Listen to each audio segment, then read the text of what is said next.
غالب ندی میں دوست سے آتی ہے بوئے دوست، مشغول حق ہوں بندگی ہے دوسرا۔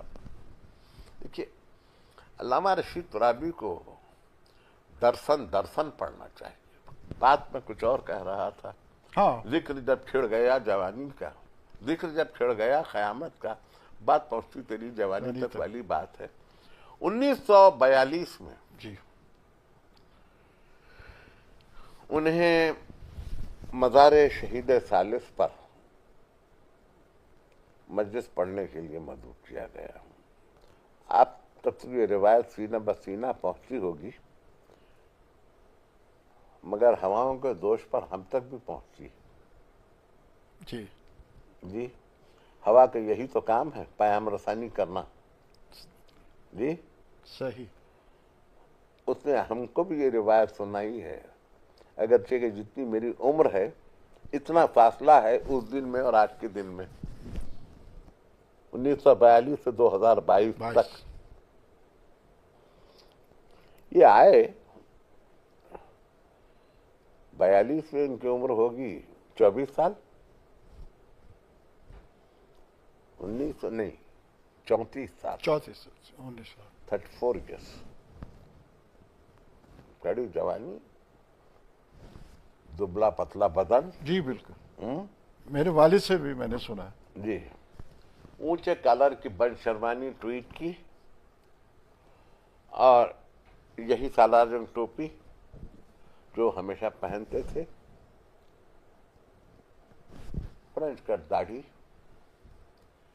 ہوائی جہاز تھا نہیں آگرہ کو، ہوائی جہاز تو حیدرآباد سے آگرہ کو آج بھی نہیں ہے، دلی جا کے لوٹنا پڑتا ہے۔ ایسے ہی بالکل۔ اترے آپ کے والد اسٹیشن پہ ریسیو کرنے کے لیے گئے تو وہ تو خوش کہ آخر کار انہوں نے اپنے والد کو منع ہی لیا ان کو بلوانے پہ۔ آئے آخری دن ان کی مجلس کا وقت مقرر ہوا۔ جی آخری دن، آخری مجلس۔ بالکل۔ اس زمانے میں آپ نے تو جناب ہادی عسکری وہ بیڈ ہولڈال نہیں دیکھے ہوں گے، بستر بند جسے کہتے ہیں، آپ کے زمانے تک ختم ہو گئے تھے وہ، لیکن اس زمانے میں ہو یا ہمارے زمانے میں ہو، ریل کے سفر میں بستر بند ہوا کرتے تھے۔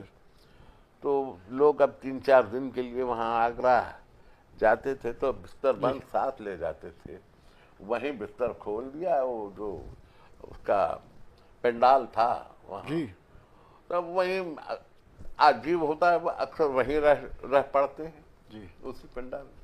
اطراف میں چھولداریاں بھی لگتی، لوگوں نے اپنے بستر بند کھولے ہوئے تھے، چھولداریوں میں بس دن بھر مجلسوں میں رہتے، رات کی مجلس ہو جاتی تو پھر آ کے سو رہتے۔ 3 دن کی مجالس ہوا کرتی تھیں۔ 4 دن، 4 دن، آج بھی 4 دن 4 دن ہوتی ہیں۔ آپ تو خطاب کرتے رہے کرتے ہیں، مجھے یہ عزت میسر آتی ہے۔ جی تو چوتھے دن علامہ رشید ترابی کی مجلس رکھی گئی۔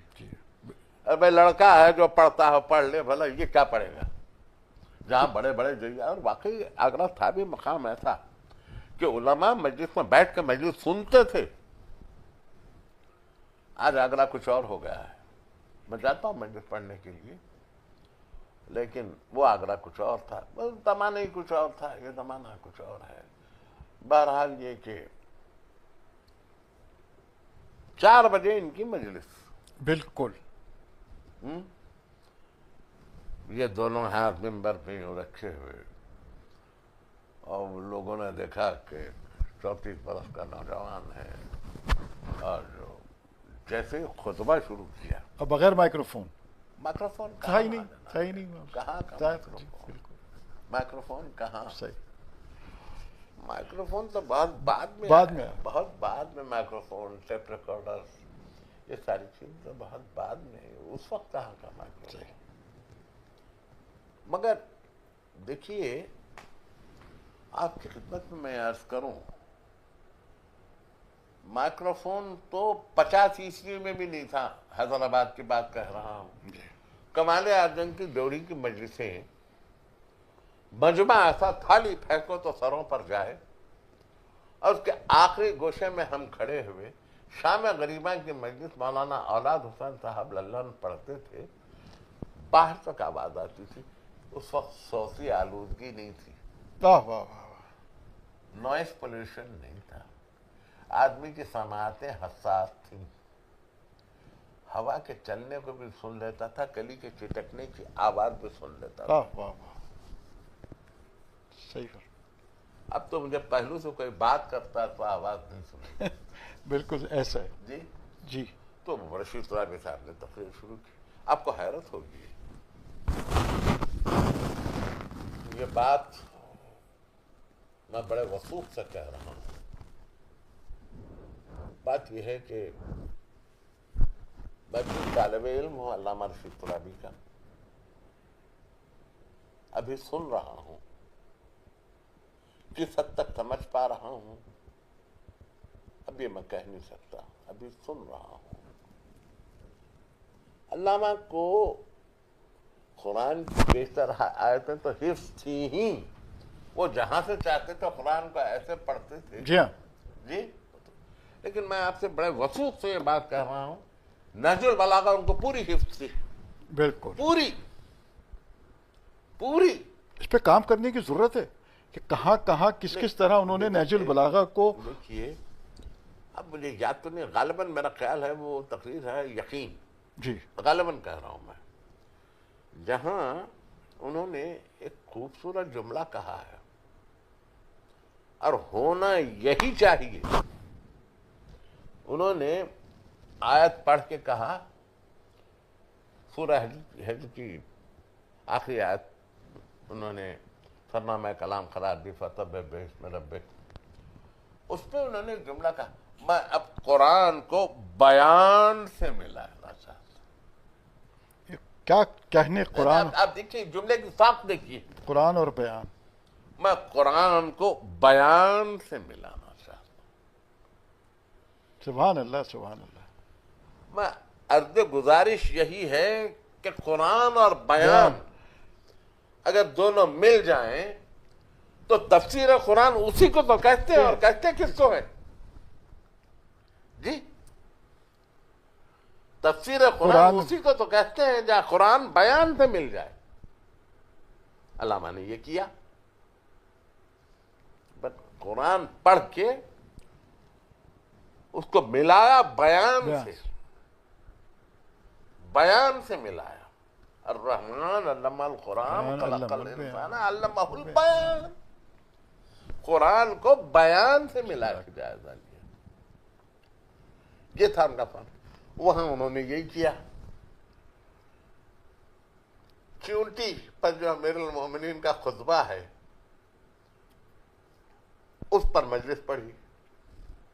لوگوں نے کہاں سنا تھا, یہ کہاں سنا تھا لوگوں نے اس وقت تک کہ کوئی ممبر پر جا کے چونٹی پہ مجلس پڑھ رہا ہے. بھائی نماز کی باتیں ہوں, روزے کی ہوں, حج کی ہوں, زکوٰۃ کی ہوں, خبز کی تو الحمدللہ بہت زیادہ ہی ہو رہی ہیں. جی ہاں. جی, یہ تو ساری چیزیں ہیں ہی, بہرحال فروعات ہیں, میں کیا کہہ سکتا ہوں, وہ ہو رہی ہیں, ہونی چاہیے, میرا خیال ہے کئی پہلوؤں سے ہو رہی ہیں. لیکن چونٹی پر نہ کل نہ آج کوئی. میرے چھوڑیے, جی ہاں, آپ بتائیے کسی نے چونٹی پہ مجلس پڑھی؟ اور عالم یہ ہے کہ اوریجنل بک سے کوٹیشن لے کر اس کا آتھر, وہ کتاب لکھنے میں کتنے برس لگے, کیا لکھا جی, خطیب نہج البلاغہ نے کیا کہا. اب یہ ایک عجیب و غریب قسم کی بات ہے. وہ ماڈرن سائنس سے بات تو کرتے تھے, جی کہتے تھے, لیکن ان کا طرز استدلال یہ تھا کہ ہم دنیا کے تجربات کی روشنی میں قرآن کو نہیں دیکھتے, قول معصوم کو نہیں دیکھتے, قرآن اور بیان کی روشنی میں علوم جدیدہ کو دیکھتے ہیں اور اس کو ریٹیفائی کرتے ہیں. یہ ہے خطیب کا کام.